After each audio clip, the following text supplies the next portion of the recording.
The following program, Norml Show Live, is intended for responsible adults only. We advocate for the repeal of marijuana prohibition for adults. We discuss the science, culture, and controversy about America's marijuana laws.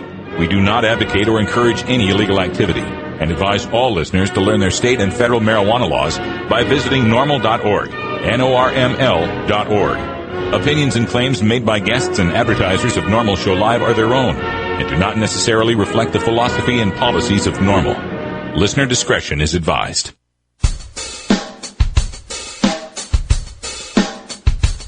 You take a seed, you plant it, you grow it, you dry it, you roll it, you smoke it. You take a seed, you plant it, you grow it, you dry it, you roll it, you smoke it, and it goes down smooth. Hey! Spanning the continent to bring you the truth about cannabis and marijuana law reform. I smoke pot and I like it a lot.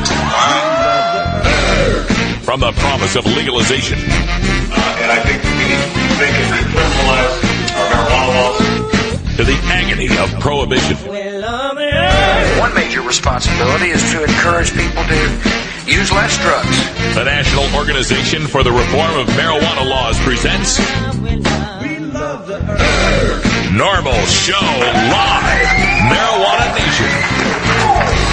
Now, here's your host, Norml's outreach coordinator,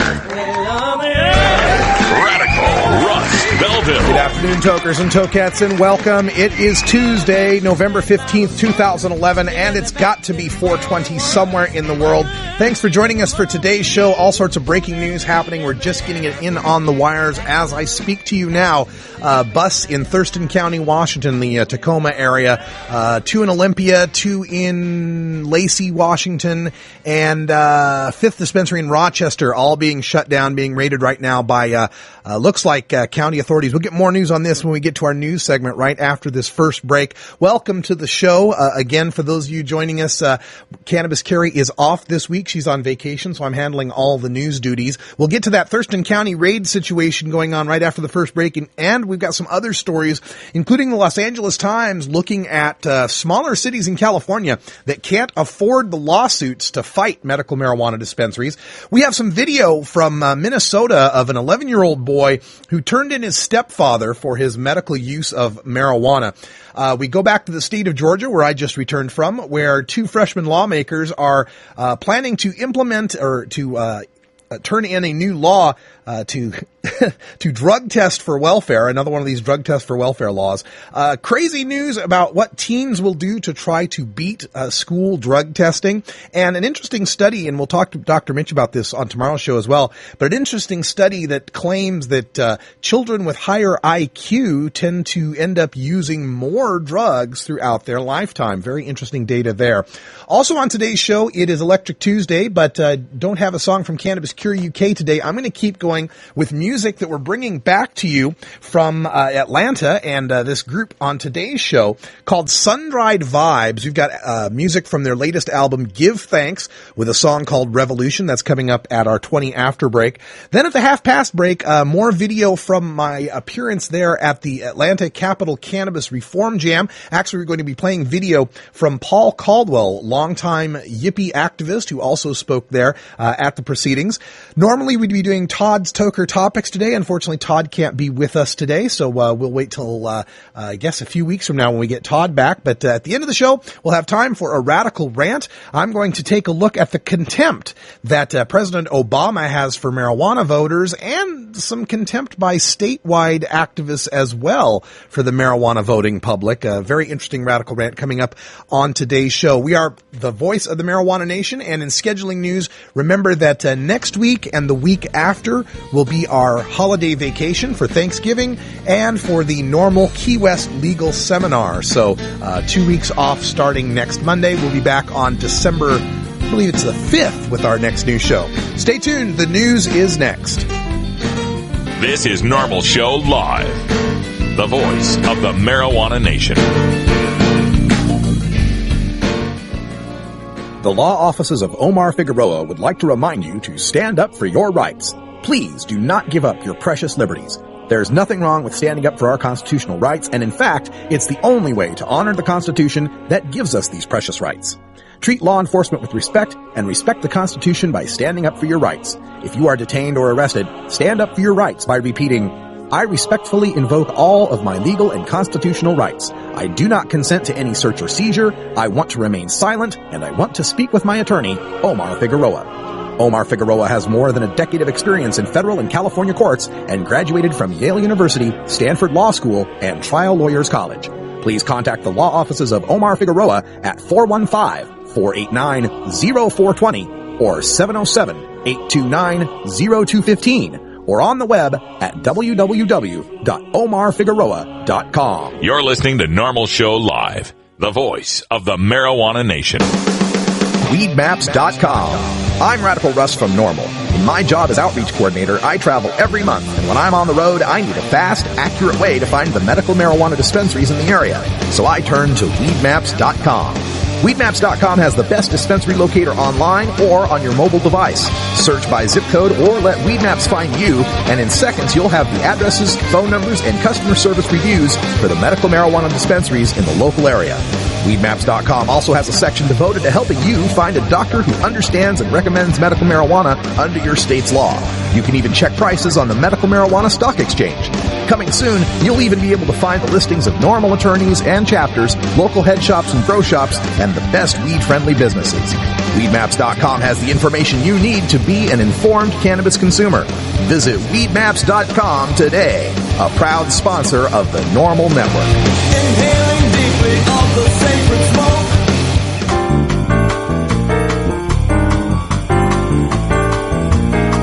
Medical marijuana, industrial hemp, consumer cannabis. It's time for this week's Norml News with Cannabis Carey. Cannabis Carey is on vacation. I'm Radical Russ with your Norml News. According to the Olympian.com in Washington State, cops bust 5 marijuana dispensaries in Thurston County. The Thurston County Narcotics Task Force served search warrants at 5 medicinal marijuana dispensaries Tuesday morning and shut them down, according to a police spokesperson. The 5 dispensaries included 2 in Olympia, the Olympia Patient Resource Center and the Healing Center, 2 dispensaries in Lacey, Cannabis Outreach Services at 4709 Lacey Boulevard and Lacey Cross were also shut down. A Rochester marijuana dispensary, Triple D's, is the 5th dispensary that was shut down Tuesday. Thurston County Sheriff's Lieutenant Greg Elwin said Tuesday that so far no one has been arrested, but the operators and employees of the dispensary are being detained and questioned, he said. Elwin said that police are not targeting medical patients with legitimate green cards because they are legally purchasing marijuana. A vast majority are legitimately seeking out marijuana for their conditions, he said. However, Elwin said, criminal charges are likely forthcoming to those individuals who are illegally selling and distributing marijuana from those dispensaries. Nobody's been arrested yet, he said. These dispensaries are operating illegally and outside the law, he said. It's our job to enforce these laws, and that's what we're doing today. The Tuesday busts were a culmination of a 5-month investigation by the task force with assistance from the Washington State Patrol, Elwin said. As of about noon, no marijuana had been seized from the dispensaries. One of the goals of the investigation will be to determine where the dispensaries are getting their marijuana, Elwin said. How did it get here and where did it come from, said Elwin when asked to describe what investigators are looking for. He added that there were similar busts Tuesday in Pierce and King counties. So it appears, though, the Washington state dispensary system that some people had thought was legal under state law, that it got vetoed by, line item vetoed by Governor Gregoire. All of this mess here is still not cleared up. We've still got people trying to supply medical marijuana to patients, and we've got law enforcement agencies that are trying to take them down for doing so. We'll keep you filled in on the details as more are forthcoming. From the Los Angeles Times, cities seek an antidote to medical marijuana. 3 years ago, Garden Grove enacted a ban on medical marijuana dispensaries, but the city's crackdown didn't go the way the law officials had planned. Dealing with one marijuana case cost $200,000 in attorney's fees, leaving city leaders with sticker shock. Then they began to wonder whether their ban would even withstand legal challenge given the contradictory case law. So Garden Grove stopped enforcing its ban and this summer required dispensaries to register with the city. Now there are about 60 pot shops in Garden Grove selling products with names like Porn Star and Super Lemon Haze. City manager Matt Fertall says he believes it's more shops per capita than any other city in California. Quote, everybody is just so frustrated with this, Fertall said. The state, he noted, allows medical marijuana, but doesn't give clear direction on how cities and counties should regulate it. Federal law says it's illegal under all circumstances. Aw, gee, break out the tiny violin. I feel so bad for these poor cities that just can't muster enough money to hire the attorneys to go to court, to have to fight against people's rights to get their medical use of cannabis. Gee, I wonder if you could tell that story to the thousands of Californians who get busted on marijuana charges, medical or not, every year, and then are subjected to the limitless resources of the prosecuting attorneys, the district attorneys that fight them, people that end up having to cop to pleas to crimes they did not commit, end up doing probation, peeing in a cup, or even jail time and fines because they can't afford the limitless resources to fight for their rights in court. And now you want a city here to tell me you want me to feel bad for them because they can't mount the resources here? What about the people, the thousands of people who end up in civil forfeiture, who actually have the resources to fight in court, but their money and property get taken from them in the civil proceeding, so they can't afford a lawyer in the criminal proceeding? I'm sorry, Garden Grove, you're not going to get much sympathy from me. In other sad news in Georgia from SavannahNow.com, Georgia legislators seeking drug tests for welfare applicants. Yes, once again. Yeah, a pair of freshman lawmakers announced Tuesday they are jointly introducing a bill in the House and Senate to require applicants for welfare to take drug tests at their own expense. One of the authors, Representative Jason Spencer, a Republican of Woodbine, said a similar law in Florida reduced welfare applications by 48%. The state saved $2 million in 5 months, even after reimbursing the roughly 1 in 4 applicants who passed the test. Under Spencer's measure, House Bill 668, Georgia taxpayers would reimburse the roughly $27 cost of a drug test to applicants who pass. Those who fail would be barred from getting cash benefits from the Temporary Assistance for Needy's Family program for 1 month. Flunking a second time results in a 3-month ban, and 3 or more failures makes an applicant ineligible for a year. The lawmaker said, quote, Georgia taxpayers have a vested interest in making sure their hard-earned tax dollars are not being used to subsidize drug addiction, end quote. Well, interesting couple of observations I have on this one. First of all, he's talking about how Florida reduced welfare applications by 48%, as if that statistic is something good. As if somehow proposing the drug test suddenly meant half the people who were poor and needy who needed this assistance suddenly didn't need the assistance anymore. No, they were still just as poor. Their kids are still hungry and malnourished. They still need help to maintain a home lest they become homeless. But we're going to go ahead and let them be homeless, let their kids starve because they got popped for, peeing dirty on a pot test. And the other thing about this, too, a lawmaker who is paid by taxpayer dollars insisting that taxpayer dollars should never subsidize drug use, huh? So when is the proposal to drug test all the Georgia state representatives coming in, and the Georgia judges, and the Georgia cops, and firefighters, and the teachers, all of these people, the guys working on the pothole crew, fixing potholes in Georgia? When are we going to start drug testing all of them? How about the prison guards and all of the prison wardens, all those guys that are getting paid by taxpayer dollars? And let's not forget, it's not just government workers who are getting taxpayers' dollars that might end up subsidizing drug abuse. Let's talk about the CEOs of companies that get taxpayer funds, that get Georgia state taxpayer relief or any sort of tax benefits or tax breaks. Coca-Cola, Turner Broadcasting, we're looking at you. Any sort of tax breaks these Georgia companies might get, they ought to be drug tested as well. Hell, if we're trying to make sure that nobody is using any taxpayer funds to subsidize drug use, why is it always just the poor, the sickest, the people on the fringes of society that we have to punish with these mandatory drug tests?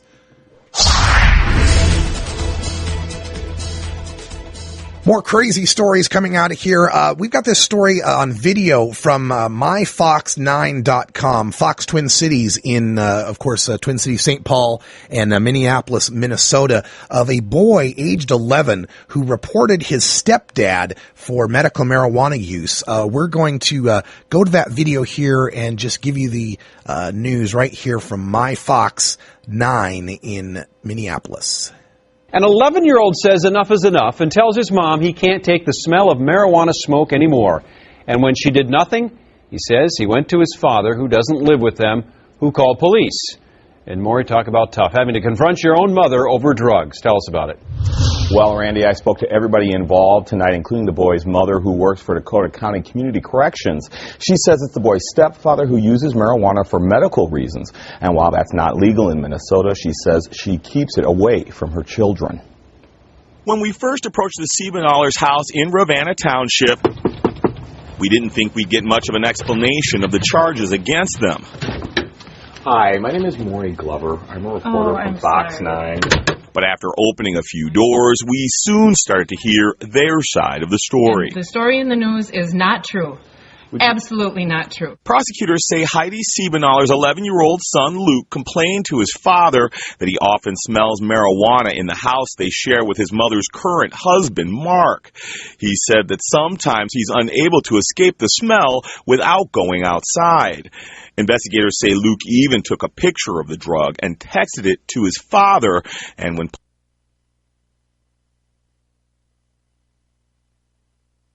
having some sort of problem with the video feed here. We'll try to get this back on for you. Having some problems from the Fox 9 connection. So let's see if I can restart that. Get that an 11-year-old texted it to his father, and when police searched the property, they found nearly 8 pounds of marijuana in 2 Walmart shopping bags in his parents' master bedroom. Having that much marijuana is not good, for one. It's not good for kids. It's not good to have that distributed. I smoke marijuana, and I am not ashamed to say it. Even though medical marijuana isn't legal in Minnesota, Mark Siebenoller says he smokes it to treat a traumatic brain injury he suffered in his early 20s. But he says he keeps it away from their children. And his wife says she didn't even know there was any marijuana in the house. I live in this house, and I've never smelled marijuana in this house. It makes me sick. But prosecutors say Heidi Siebenoller, who's a probation officer for Dakota County Community Corrections, should know firsthand how dangerous drugs can be, especially around children. We're not willing to discount this just because people say, well, it's marijuana. In some states, it's not looked upon as that serious. This amount of marijuana and the high-grade marijuana we see these days makes this a serious offense. Now, prosecutors say Mark Siebenoller also took investigators to a grow operation he had started on a nearby farm field. Heidi Siebenoller is charged with aiding and abetting fifth-degree possession of marijuana. She's on leave from her job with Dakota County Community Corrections. Randy, back to you. You know, the sad thing about stories like this is when the kids are involved in a situation like this, they get all this miseducation through DARE, through all of these government propagandas, and they just think that, you know, it might be as simple as, I don't like that smell, I'll go tell someone, and they'll tell them to stop, and it'll be all over. They don't know the consequences. The kids don't know the consequences of reporting 8 pounds of marijuana. They don't know that that means mommy and daddy or mommy and stepdaddy might be thrown in prison, that they'll have to go to a foster care or might have to go back with his dad, or who knows what's going to happen in this situation. It just infuriates me every time we set up in this society a situation where kids are expected to narc on their parents. And one final story here, an interesting study that we'll talk about a little bit tomorrow with Dr. Mitch Earlywine. High IQ linked to drug abuse. This from CNN. The Just Say No generation was often told by parents and teachers that intelligent people didn't use drugs. Turns out, the adults may have been wrong.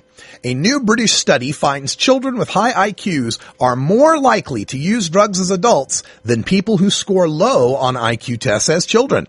The data come from the 1970 British cohort study, which has been following thousands of people over decades. The kids' IQs were tested at the ages of 5, 10, and 16. The study also asked about drug use and looked at education and other socioeconomic factors. Then, when participants turned 30, they were asked whether they had used drugs such as as marijuana, cocaine, and heroin in the past year. Researchers discovered men with high childhood IQs were up to 2 times more likely to use illegal drugs than their lower scoring counterparts. Girls with high IQs were more than 3 times likely to have been using drugs as adults.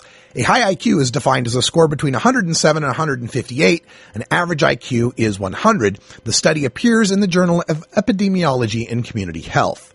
Well, my take on this would be, are we talking drugs or marijuana? Because if it's marijuana, certainly someone having a higher IQ might realize the research and the facts behind marijuana versus alcohol or other means of recreation and decide to make the intelligent, safer choice to use the non-toxic recreational alternative.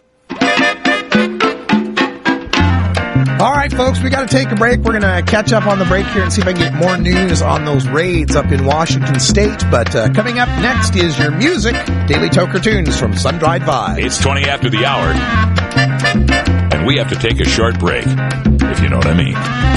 Please support these sponsors who support Norml Show Live. Oh, have you ever met that funny reefer man? A reefer man.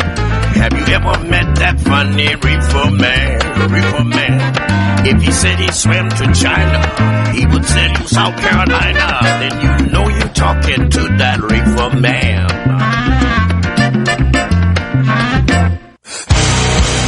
Starfish Designs, makers of the original Gandalf. I'm Radical Russ, and when I want to relax, I always have my 17-inch long original Gandalf from Starfish Designs nearby. The hand-blown borosilicate glass is strong and easy to clean, and the design is sleek and sophisticated. Starfish Designs are available from Bend, Oregon at a glass retailer near you. For locations, call 541-788-GLASS. That's 541-788-4527. Russ Belville. Yeah, he's a scurvy dog. Norml stands for Responsible Adult Cannabis Use. If cannabis use is causing problems in your life, consider taking a break or seeking medical assistance. Consider ceasing cannabis use if you have a family history of mental illness. Don't drive or operate heavy machinery while impaired by cannabis use. Cannabis use is not without risks, even though the risks are far less than those posed by legal drugs.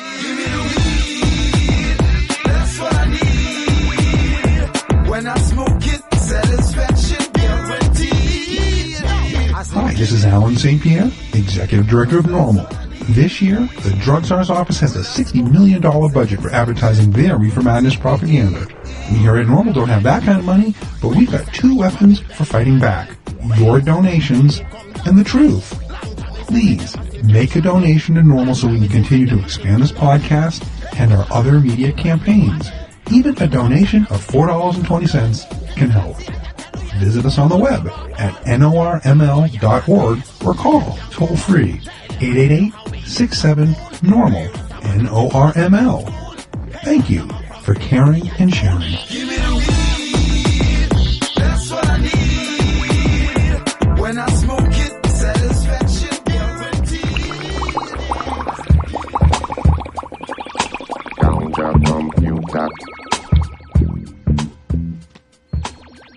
It's time for your daily Toker Tunes, the best in 420 friendly music from all genres that uplifts, entertains, and informs the public. Today we bring you tunes for Electric Tuesday, our segment featuring the best of modern electric music in the genres of dance, new age, house, and experimental. If you'd like to submit your song to be played on Norml Show Live, send it to us at stash@norml.org. Now here's some more great independent marijuana music for today's Daily Toker Tunes. All right, folks, we're going to get to the Toker Tunes in just a second. Sun-Dried Vibe from their new album, Give Thanks. But we're continuing on this breaking news on the Washington State dispensary raids. Northwest Cable News is reporting federal agents raiding at least half a dozen medical marijuana dispensaries in the Puget Sound area, shutting them down. Some of the dispensaries are located in Graham, Parkland, Spanaway, and the town of Summit, said Pierce County Sheriff Detective Ed Troyer. According to Troyer, the raids in Pierce County were conducted entirely by the Drug Enforcement Administration. And then news out of My Fox Spokane, so on the eastern side of the state, My Fox Spokane is reporting on the Seattle area raids, in King, Pierce, and Thurston counties. DEA, federal, local, and state agents raided a number of marijuana dispensaries Tuesday under federal law, which prohibits owners to distribute, sell, and use medical marijuana. Let's see, we're getting three Pierce County dispensaries, one in Spanaway, two in Puyallup, and two in Seattle. Thurston County raids as well. We're continuing on our coverage of this, and we will have more updated news when we get into hour 2 in our Toker Talk Radio. So those of you listening live here in the 1 p.m. Pacific hour on the Norml network, stay tuned for hour 2. We will bring you more live coverage. I will see if I can get some folks on the phone as well, work some of my contacts during the break here, see if we can get some phone calls in and get some reporting live there from the Seattle area. Again, the news now, DEA, local, and other agencies involved in multiple dispensary raids in the Pacific Northwest in the state of Washington, Pierce County, King County, and Thurston County. I want to return to our daily Toker Tunes for today. I know it's Electric Tuesday, but again, I'm back from Atlanta, and there's so many great bands in Atlanta and, of course, from Athens, Georgia. And this is one of those bands, I believe, from Athens, Sun-Dried Vibes, that appeared there and donated their time to promote marijuana legalization in the state of Georgia.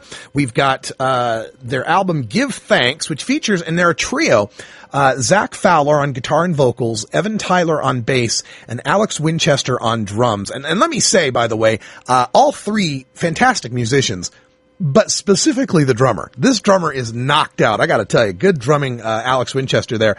Mastered. Oh, I'm sorry, they're out of Charlotte, South Carolina. My apologies, not from the Atlanta area. Charlotte, South Carolina. That's right. They drove down from South Carolina. They're active with Columbia Norml in South Carolina. And so we're going to play music for them. You can find them at reverbnation.com/sundriedvibes or email them for booking at sundriedvibesmusic@gmail.com from the Charleston, South Carolina area. This is Sun-Dried Vibes from their album Give Thanks, and we're going to play the song Revolution from Sun-Dried Vibes. Thanks, guys, for the tunes, and we hope you enjoy it for your daily Toker Tunes.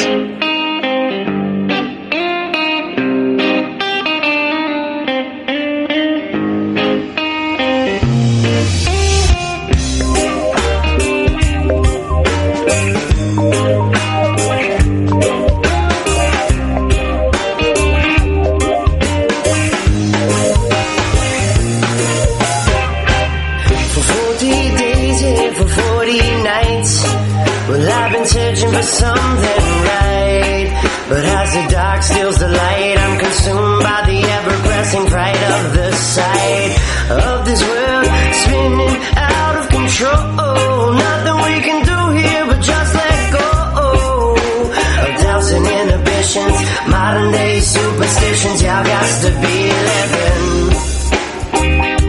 You got to be living, got to feel driven, you got to be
standing in this rain, I'm bound to rust.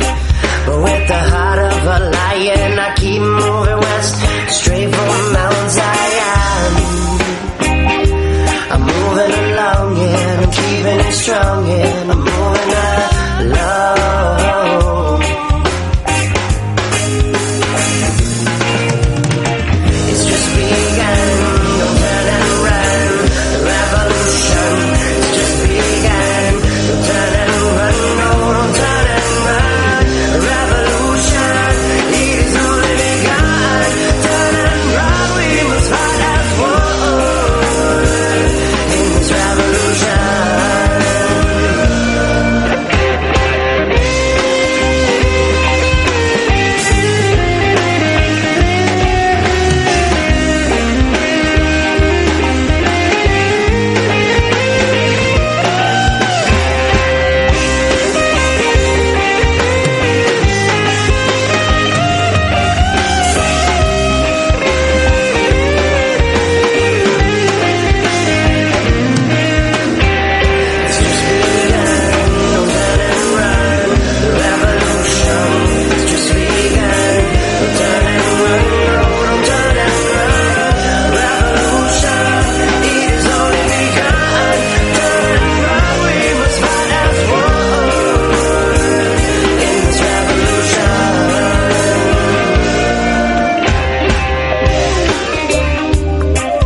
copy of that song for your iPod? Check out the Daily Toker Tunes at the Stash blog by surfing to stash.norml.org and choosing Media, and then Toker Tunes from the main menu. Don't touch that dial. We'll be right back after a word from these 420 friendly sponsors. Wait a minute. This is Internet Radio. There are no dials here.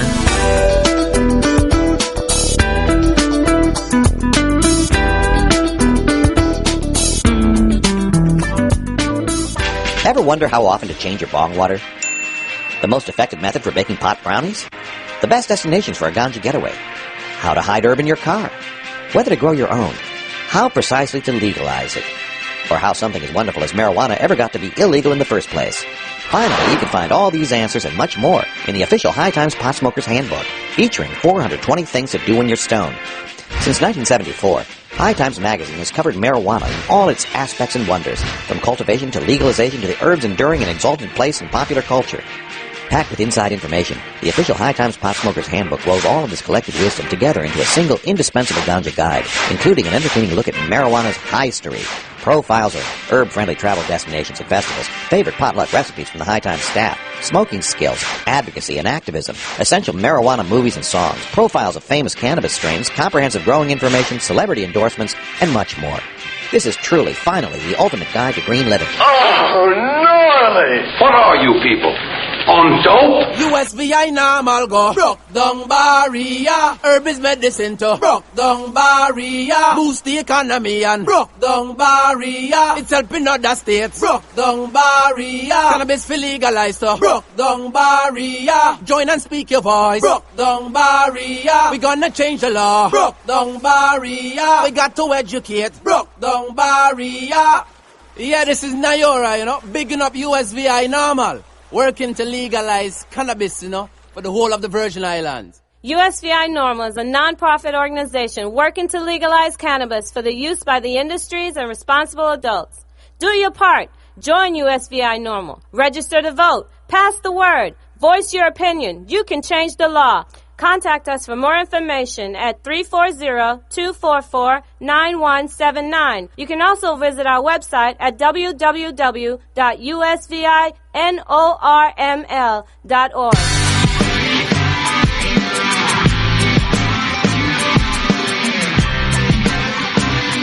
The National Organization for the Reform of Marijuana Laws is the largest grassroots drug law reform organization in America. So every Monday we visit with the activists in drug law reform who are fighting for our freedom.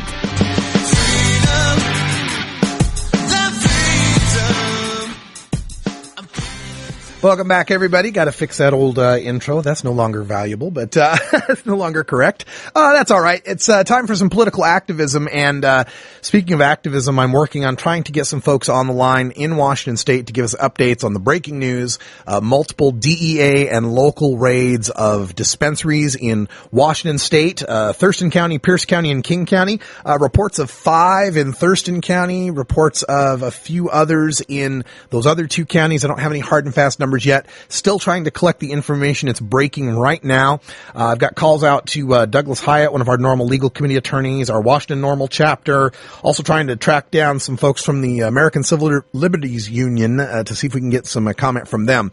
In the meantime, we'll go ahead with our regularly scheduled programming, which is I was at the Atlanta Capitol Cannabis Reform Jam this weekend, and it was speakers and activism and signs and protest and music, all to try to bring awareness to the cause of legalizing marijuana in the state of Georgia. And one of the speakers there was a veteran of the activism in marijuana reform, going all the way back to the 60s. Paul Caldwell, a friend of Dana Beals and Jerry Rubens and all of the great yippies of the 60s. He was there in Atlanta to speak to the folks at the Capitol. We bring you that video now.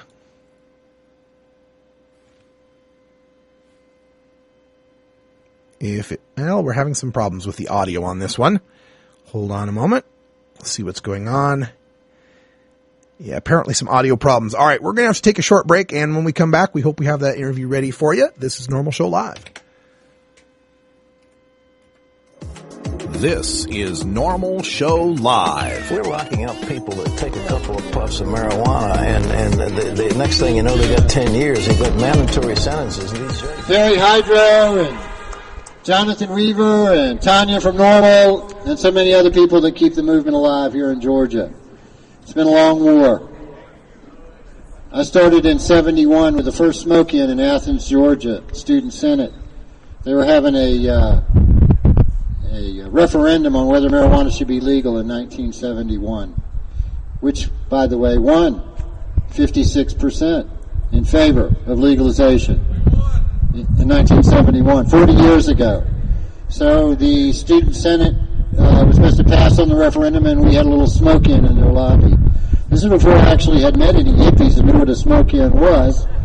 But they banned the Student Senate from meeting there for the next 3 years, which was some kind of input.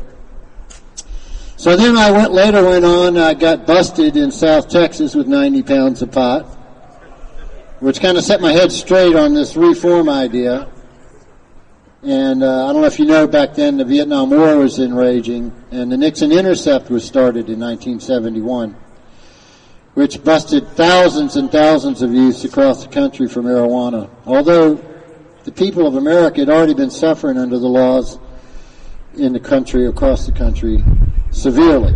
I mean, in Georgia, the penalty was 10 to life, Texas, 2 to life. And so I became involved, and I went to the July 4th smoke-in 1974 and 75, and met all the yippies there. They're doing the July 4th protest in front of the White House in Lafayette Park. This year to be the 44th year in front of the White House. And so I met a lot of people there at the July 4th smoke-in, including Ed Rosenthal, Dana Beale, who invented the smoke-in, Keith Strout from Norml, and others, Gatewood Galbraith from Kentucky. And I was coming up with an idea back then to do marijuana futures and fundraising for marijuana organizations at the time. And so we founded International Marijuana Wholesalers and Distributors and sold marijuana futures in T-shirts, which helped pay for the white papers for Jack Arar and helped fund the OMI and CMI efforts in 1980. Camp was formed in 1977. We organized for the first time for our event at Hurt Park right over here with 1,000 demonstrators for the first Atlanta smoke-in. And subsequent to that, the next year we did the first Gainesville smoke-in and the first Tallahassee, Florida smoke-in. And I started participating with the yippies in New York. And I'm giving you this little history background because I'm going to get into why we're here, why it's so important, because I'm not here to rant and rave as I normally do and yell at the governor directly. I want to talk to y'all personally about why it's such a long war and why we can succeed. It's not about division, although there have been division with the many marijuana groups over the years over philosophy on how to do it, how to implement it, how's the most successful way to have it implemented. But it's about union and coalition and unity. And the perseverance of each of you as an individual, and how much each one of your individual efforts count. It's not about quantity, it's about quality, and it's about how you get with your friends and those you know and make a stand. Stand up. And stand up and stay true to your principles and stay true to your cause. And when you talk to people, bring it up. So that's what I did. We started fundraising, and I started participating with the July 4th Coalition, which I was privileged to organize for 5 years, and got to develop a lot of great friends around the country. Keith Stroop among them. Dana Beale invented the smoke-in 1968. And Rob Campy, who was head of California Norml and went on to institute the MPP, Marijuana Policy Project. And since then, thousands of groups have established themselves all over the country and all over the world, which is manifest with the Million Marijuana March each spring, the first weekend in May, or that first week in May, which, by the way, is at globalcannabismarch.com. And you can participate. We have one here every year, usually following a 420 event, which I understand is in planning. So, it's not about who you know, it's about what you know. educate yourself and educate your friends and your associates about what's going on around you, what's going on in your state, what's going on in your region, what's going on nationally. 40 years now, I don't think there's a city hall or a state capitol that marijuana reformers haven't demonstrated in. And as evident here with so many organizations trying to develop a cohesive lobbying effort in the state of Georgia to implement laws that are already on the books. As you know, marijuana legislation was passed in 1981 that implemented medical marijuana in Georgia in 1981, 30 years ago. And they sat on their hands either out of fear or ignorance or just plain shameful opposition to benefit patients and to propagate a study why medical marijuana is beneficial. It was one of the first states to pass medical marijuana, yet we're still waiting. This last year, the state legislature and the state medical board is implementing the Patient Qualification Review Board, which reviews the doctors and patients for a study for cancer, chemotherapy, wasting, and glaucoma. Up to now, they only have 3 doctors. They need 6. And only 3 people have applied. So if you know a doctor or a pharmacist or somebody in the medical field that would like to join this Patient Qualification Review Board and have medical marijuana in Georgia, educate yourself on MMNA 1981 and try to lobby in your own individual fashion for medical marijuana in Georgia, a study, which incidentally the feds have come around now studying the Georgia program because they're trying to figure out a way to eliminate the 14 states that have passed recommendation in dispensaries by instituting a medical marijuana tablet and medical program to be licensed, maybe through licensing their own patents that the Human Health and Human Resources has made for cannabinoids. The federal government actually has patents for marijuana, and have it instituted through pharmacies and prescriptions through doctors and eliminating all the dispensaries. So I want to tell you a little bit about why medical marijuana. I was in the first meeting to decide to move for medical marijuana heavily. It was attended by Dennis Perrone, who I've known since 1971. I was actually selling pot to California then, and he had the big top there. And Steve D'Angelo, who now has Harborside, the biggest dispensary in the country, started working with us when he was 18 with a company I started, International Marijuana. And they're trying to institute a program that would make medical marijuana out of the realm of smoking and institute a program that you have to really be sick to get a license or a prescription for marijuana. It's more than that. As Dennis Perrone once told me, all uses of marijuana are medical. And we know this from experience because we know we become depressed or we need to calm down or there's so many myriad other illnesses that benefit from use of medical marijuana. But it's more than that. We have a right to choose our medicine. We have a right to choose our doctors to prescribe what we want. It's an unalienable right that we're able to treat ourselves. And I wouldn't let any government entity or police officer or anybody tell you how you're going to treat your particular illness or somebody that's sick or has cancer. Don't stop using cannabis because they say it's illegal or immoral or whatever. What was immoral is to allow people with illnesses to suffer and degrade and die without treatment by using cannabis. That's what's shameful. That's Paul Caldwell at the Capitol Cannabis Reform Jam. We're going to cut this short because we have an incoming call from our Skype line, I believe coming from Washington State to help update us on what's going on with the raids there. 206 area code, you're on the air. Are you still there? Hello, 206? Let's try. I'll try calling them back. We'll see if we can get them on the air here.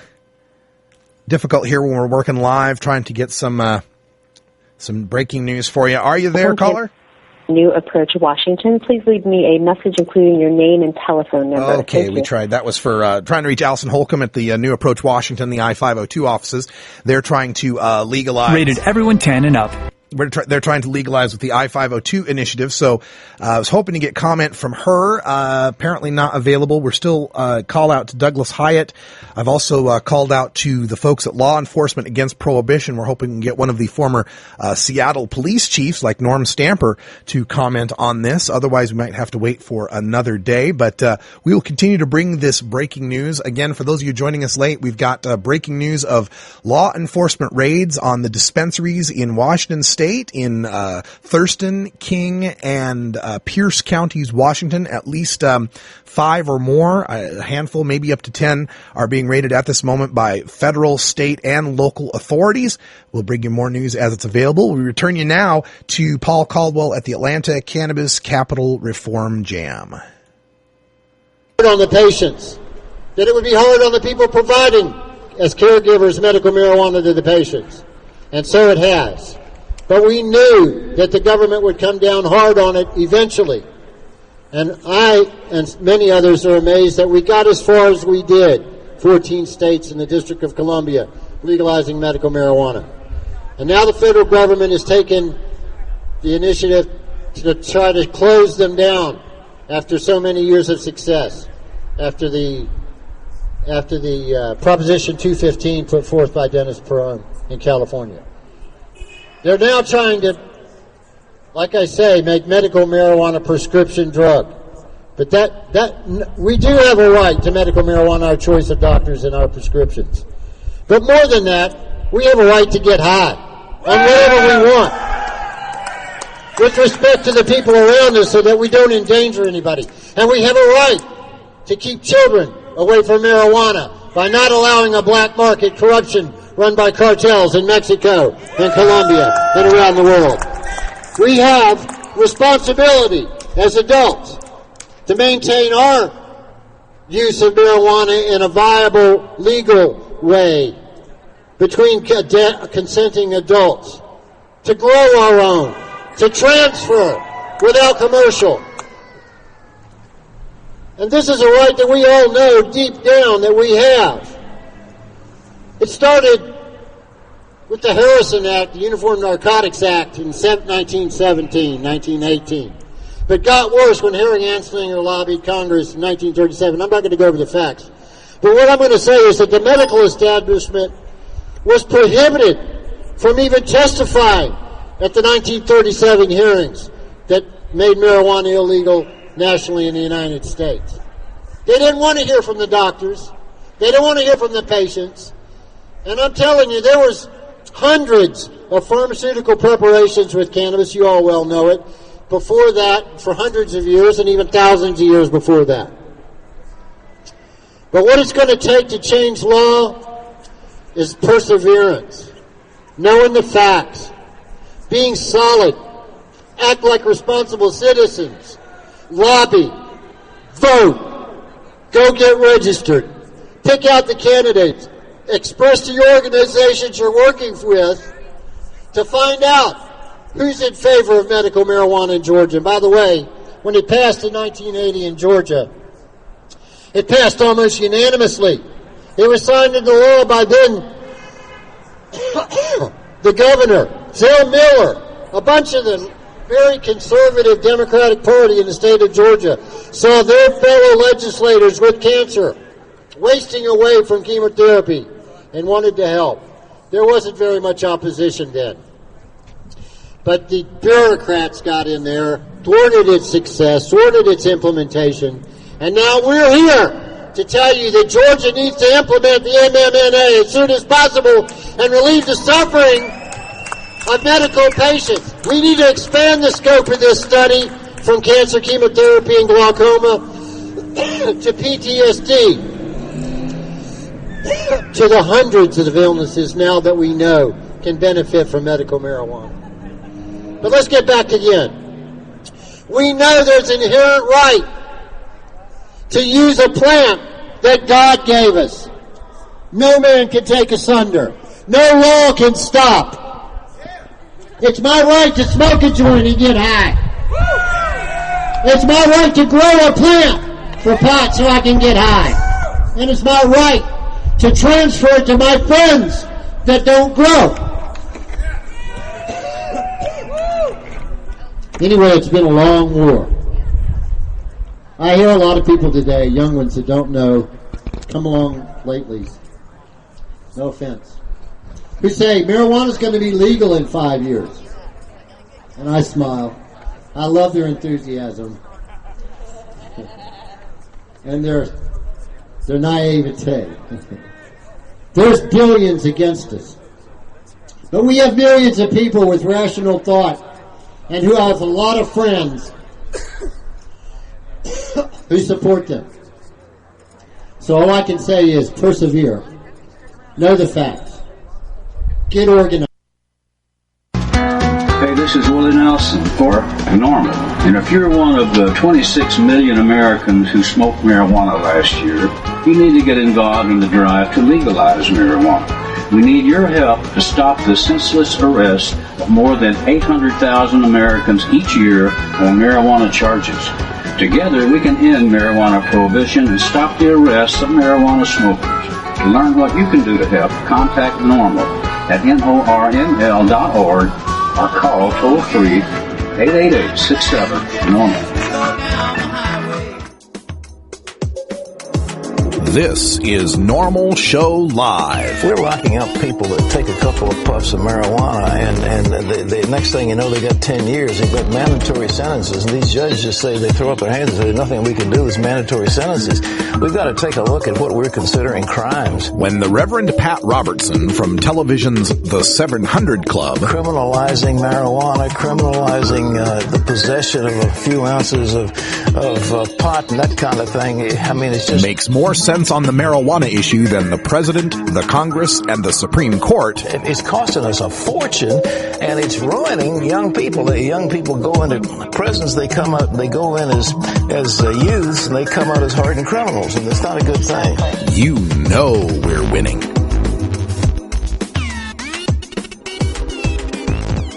Hey, this is John Papa. You're listening to the Norml Show Live. Hear Cannabis Times Radio every Monday at 5 p.m. Pacific with replays at 11 p.m. Pacific.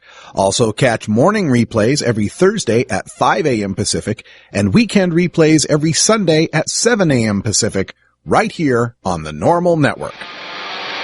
You want answers? I'm as mad as hell, and I'm not going to take this anymore. You want answers? You have offended my family. I think I'm entitled. You want answers? I want the truth. And you have offended the Shaolin Temple. You can't handle the truth. Surely you can't be serious. I am serious. And don't call me Shirley. Radical Rant. Well, if there's any contempt for marijuana voters out there, it's our own damn fault. You know, I was looking at this recent article in the San Francisco Chronicle, and there's a little paragraph in here that I found particularly contemptuous. Here it goes. Nationwide, support to legalize marijuana reached a record 50% in a Gallup poll last month, including 62% support in the 18 to 29-year-old demographic, which Obama needs to help secure his re-election. But political analysts say it is unlikely that medical marijuana advocates can do much to dent Obama's strong support in California. Who are they going to vote for? Romney? Asked Mark Kleiman, a professor of public policy at UCLA, who is a former Justice Department analyst and prolific author on marijuana issues. Is that contempt, like that Obama can just toss our votes aside, do whatever he wants with regard to medical marijuana, because what are you going to do, vote for a Republican? Yeah. Who knows what might happen with a Republican in office instead of President Obama? Why, we might have DEA raids on medical cannabis dispensaries and the revocation of gun rights for legal medical marijuana patients and the suspension of commerce and banking and punitive taxation for medical marijuana businesses and threats to seize the dispensary properties from landlords and the refusal to act on scientific requests for and actively blocking the research on medical cannabis or even paving the way for the cannabinoid pharmaceuticalization monopoly for big pharma or maybe a Republican might completely disdain and ignore all of our legalization petitions. Really? I mean, unless the eventual GOP nominee is promoting a death penalty for two ounces of pot, I don't see how it can get much worse. By the way, that death penalty for 2 ounces of pot, that was actually proposed by Newt Gingrich in 1997. In fact, when it comes to marijuana-using voters and presidential candidates, Representative Ron Paul has been a better advocate for that issue than almost any Democrat, and Governor Gary Johnson is actively courting marijuana-using voters at HempFests and expos. Though they lack a serious shot at the nomination, according to most political observers, they do harness a lot of that youthful energy and enthusiasm that was once Obama's 2008 bread and butter. Kleiman's false idea that it's Obama or Romney, that kind of ignores the third option, which is none of the above. And I think that's what you're going to find from a lot of marijuana supporters come Election Day. Now, the article goes on to talk about how 16 other states where medical cannabis is legal include swing states like Michigan and Colorado, and points out how Stevie D'Angelo, a former 2008 Obama supporter and contributor, is going to be working against Obama in the swing state of Colorado. It's not just the medical states that are swing states in this issue. I mean, Wisconsin, Florida, and Ohio are all very important swing states that have had very strong pushes for medical marijuana, only to be rebuffed by their legislatures. Who knows that the medical marijuana vote there couldn't tip one of those states in favor of a GOP candidate. There's a lot of people here who supported Obama in 2008 because they thought he was making promises to leave the states alone on medical cannabis. They feel betrayed. I see a big backlash coming here. But it's this calculus. You got to figure that Obama knows this. Obama knows he's pissing off the base when it comes to medical marijuana. And you got to figure his calculus is that there's more votes to be gained and more money to be made by going against medical cannabis than he loses in donations and votes from medical cannabis. I mean, you see a similar attitude going on in Washington State, where the legalization proponents of I-502, they wanted to put in this 5 nanogram DUID thing, this zero tolerance for under 21. They knew that's going to cause them votes. That's going to cost them votes among educated marijuana consumers like myself, educated reformers that know that zero tolerance never works and that per se DUID is unscientific. They know they're going to lose our votes for that. But they got to do the calculus. And they got to figure, well, we'll probably gain more votes and make more money if we put in this 5 nanogram thing and take care of the worries of the soccer moms that are afraid of they're going to be stoned drivers out there on the roads. So this contempt they have for our votes is only possible if we are not voting as a bloc, if we are not mobilizing the power of 25 million annual cannabis consumers in this country, if we are not mobilizing the power of 17 million monthly cannabis consumers in this country to say enough, we will no longer vote for anyone who wants to treat us like a criminal. Just because you say you're going to legalize, that doesn't mean you get our vote. But if you are against us, you will not earn our vote. And if we all made that stance as marijuana consumers, they would have to court our vote, like they have to court the gay vote, the black vote, the Latino vote, any other, the gun rights vote, any other big major American voting bloc out there. We can be that voting bloc. We are larger. The NRA only has 4 million members. There's 1 million daily cannabis consumers in this country. I'm sick and tired of us being taken for granted, for our votes being taken for granted by Democrats who think that we won't vote Republican because they won't do anything. Well, gee, Democrats, you've made the drug war just as bad. Less people were arrested during the Reagan-Bush eras than compared to the Clinton era. There's no longer a Democrat-Republican left-right choice for us. It's time for us to take a stand and never again vote for anyone who would treat us like a criminal. I'm Radical Russ. Thanks for joining us. Stay tuned for Hour 2. We'll talk more about this and take your calls at 971-533-7111. For everyone here at the Norml Foundation, thanks for joining us. And until next time, take care of each other, tokers.